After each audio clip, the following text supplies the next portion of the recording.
Emily Hewertson and journalist Matt Stadlin, who watch the BAFTAs. I think you're the only one that watches award ceremonies on the TV. It got me thinking last night. Firstly, I'd say Owen Cooper was sensational in that part, Adolescence. And he must have done that when he was sort of basically have won at your chosen profession. Well, he has won, so that's the reality. But at that young age, look, I mean, it has to do with parenting, family situations have basically been said, yep, you've won, you've top marks, there's nowhere else to go.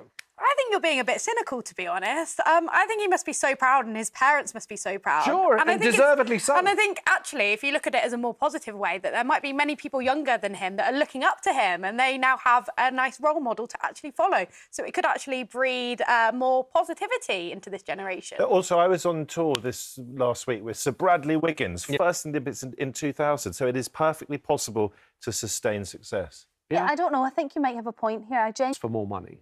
I don't necessarily have a problem with teachers asking for more money, but, you know, teachers need to suck it up a bit, I'm afraid. Well, what about teachers who are... Millennials out there will remember exactly. You're expecting Jurassic Park, weren't you? Yeah, you're going to have... Belgium has legislated for a 4-day week. Now, it doesn't mean that people are marginal. In obesity rates. It's very marginal.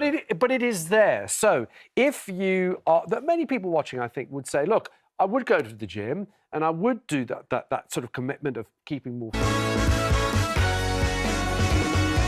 Yeah, welfare and things. Yeah, there is actually but my point is, since... Assuming they're going to leave that, they're not going to touch that. So where would you find, like, you've heard what Rohan was saying here, there's people out there trying to find... All I'm saying, the other thing is, since COVID, over half of... Emily, hold on. Emily has made a few suggestions on where she would cut. Enough. And if we're going to have to make cuts, you don't have to make it from welfare, you can make it from anywhere. What are you taking in order to give to defence?